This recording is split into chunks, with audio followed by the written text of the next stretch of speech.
This Conor Benn situation. Oh, bro. Have you been following it? Of course. Yeah? Of course, mate. It's crazy, isn't it? Big Conor Benn fan.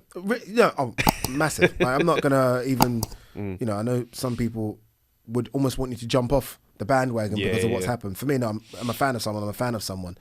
I'm a fan of his dad. I'm a fan of the way in which he promotes himself. Conor Benn TV, I watched it on YouTube all the time. Yeah. I love the way he does his socials. He's busy. Like, in terms of, like, if Eddie wanted a perfect boxer, it's him. then it's him, right? It's him. He's that Especially next superstar. As the AJ era slowly, it's, you know what I mean? Yeah. And Conor, it's just it's perfect. So what happened and when it happened, with the fight being pulled off, and then you're starting to hear that Conor Benn's failed a couple of tests, you can't go from there to there quicker. Like, he literally dropped like a man falling off a building, and right now he's trying to climb back up, and I'm not quite sure how successful he's going to be in that climb. You know, I with me now, I look at the game and I think, okay, one thing I do know about boxing fans, we are fickle. Oh yeah, we are fickle. Listen, the guy wins, I think he beats this guy, that guy, that guy. The minute he loses, he's finished. It's over. Yeah. That same energy will play out on this. Drug cheats, Eddie Hearn, how dare he? And then the minute he gets back in the ring, another good performance. You think so? You think it's going to be that quick? The reason, this is why I do this thing, right? And I say it straight. Tyson Fury is proof of concept that fans do not care about drug cheats. Canelo, as much as that one, there was further research and, you know, the hair follicle test and stuff he did. You know, you believe that, then, you know what I'm saying? I don't necessarily not believe it, but it's one of the things where that ends the conversation and we just move forward. All it needs is something to end the conversation and move forward. Boxing fans truly don't care if these people are living examples of the fact that we don't really care. You're not upset. And the Tyson Fury one's a great example because that was a 2-year ban. Like, you know, that what was it, boar meat, I think it was. Wow, that was a story they gave. That was it, wild boar meat or something. It was crazy, and no one talks about it anymore. There are some few, to be fair. I know there's a few hardcore boxing people that will continually talk about it.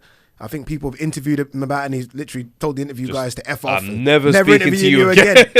But I just feel with the Conor one, because we were this close to the biggest British fight we've ever seen since the spillover was insane. Groves, Froch, that heat and the anger from not getting that fight. So people were angry about the drug to fail test, but then they were even more angry that we don't get Eubank Ben. You know, and every generation. So the new generation and then our age, you remember his dad's going at it. So I feel like that's going to be the difficulty in terms of getting that love back from fans. And look, it might not be love. It might just be a case of they watch him to lose. Yeah, it might be a thing where you're just a bad guy going forward. Yeah. But I think there won't be too much outcry once he has 1 or 2 fights. Do you know what I mean? I think people will move on. And that's not necessarily because I'm supporting if there is actual drug cheating. But like, it's me just more saying, all right, let's not pretend that we are this high and mighty boxing community that there's no right and there's no... Like, people they will allow this thing to move forward. Yeah. Do you know what I mean? And that's what irritates me when I hear some of the vitriol, because I'm like, all right, let's have a standard and have a straight standard for everyone. Yeah. If we're gonna do that, I'm happy to ride with whoever has to go. Yeah. Like, no matter. But when we don't, I can't play this game and pretend like we're gonna be your high, because we're not. Like Zalani Tete, he actually fought when they found out his drug. That hasn't even reached main conversation. And I'm just like, Frank Warren was front and center. That was a Queensbury promotion. And Frank was front and center to do conversations about Ben. That one was like, I've spoken about that already. And we just move on. So that's why I'm like, too many inconsistencies in this game for me to feel like he's got to be the one. So but, you know, if we're looking at the nitty-gritty details, I'm more of the stance where I'm like, these guys are talking like there is a smoking gun that clears their name. I'm willing to wait to see it. Dude, That's literally... Again, as a Conor Benn fan, I gave you all the spill at the top, guys, in terms of how much I like him and why I like him. I am desperate for there to be okay, cool. I've never, in all my life of covering every single sport, never had that, moment. That explains everything. Yeah, I've never had that with everyone. I know I'm talking from every sport. Never had that. So if he has got that, then by God, there'll be a few apologies. I just don't see how again, 270-page letter to the WBC. He's still trying to sort this situation out of UCAD and The British Boxing Board of Control are saying you're not communicating with us. So there still seems to be, Eddie seems to think that he's back next week. But British Boxing Board of Control say, 1 second, we've not heard from you. And I'm like, well, does that mean he doesn't get a license and fights elsewhere? Like, there seems to be so much grey area still. Yeah. And look, I know a few of Conor Benn's people. I actually saw one recently in Stratford, just randomly bumped into each other. I don't want to say his name, but just random. And he was adamant he was innocent. He was convincing me, and I'm like, bruh, like, really? So I honestly have no idea how this one plays out. This is it. And you know what's funny is these moments like this really highlight the issues in boxing.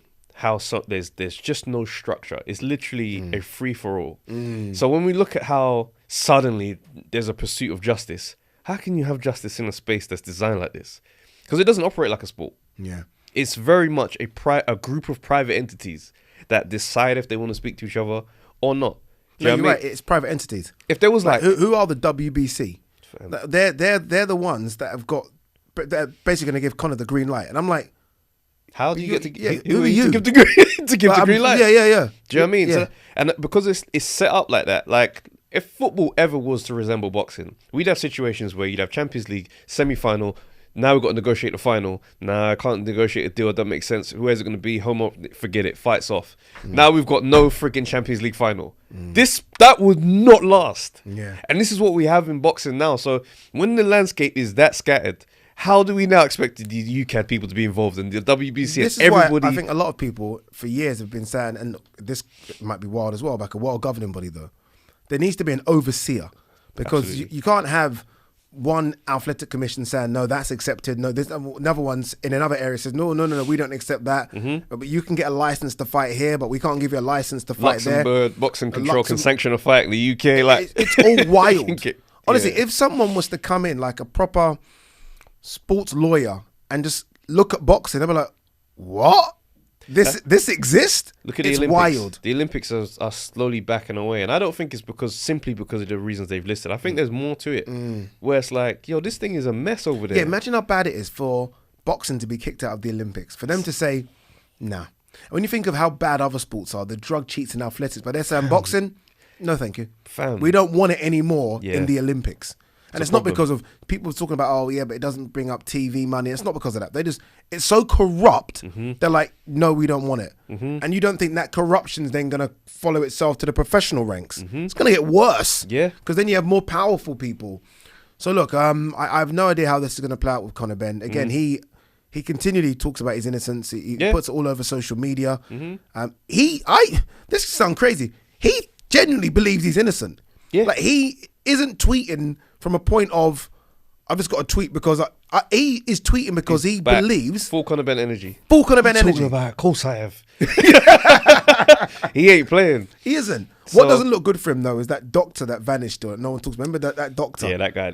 All of a sudden, no one's talking about him. That doesn't look good for him. But look, I hope whatever comes out in the next, because we're hearing it's going to be the next week or so. I hope it's watertight and people at home, me, you, your casual fan, your hardcore fan, we'll read it. We'll read it and be like, oh. That makes sense. That checks out. Cool. It can't be I ate too many eggs. And no, it can't be that one. And it could be cross-contamination, but I don't know if people are going to accept that. But I'm going to go with what you said. Even if it comes back and we don't believe it, boxing fans will forget. Because the proof, as you say, is in the pudding. And it isn't just Tyson Fury, it's hundreds over the years. Thousands. Man. Big names. Some of our legends, yo. We just love them. And we just accept that conversation. Yeah. And then we move forward. So you're right. He's going to be one of 1,000. But hopefully, he's a good young boxer who has everything going for him. And hopefully, he can resume his career in the next. And we can't get any more of these storylines. I feel like a career can survive one of these. That's only one hit. Yeah. You only get one hit. Bro, if I'm hearing about it again, I'm like, brother. If it's going to happen like a Gerald Miller, you're going to be fighting in the Middle East forever. Bro, that's only get one hit. One hit and you're done. And you might just get this one, Conor. Yeah. You might get this one. It made me laugh though, because he says, what did he say? I know everyone that's gone against me. And I'm like, dude, what do you expect? This is drugs in boxing. Bad still, yeah. You know what I mean? Was it, come on, bruv. Hope he ain't talking about me. Anyway, guys, you know what to do.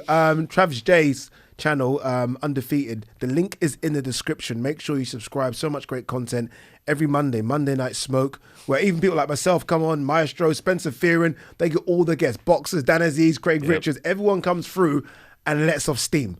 Ain't for the faint-hearted. Maybe for 18 and above as well. But make sure you subscribe because they got loads of content coming their way. We'll see you on the next one.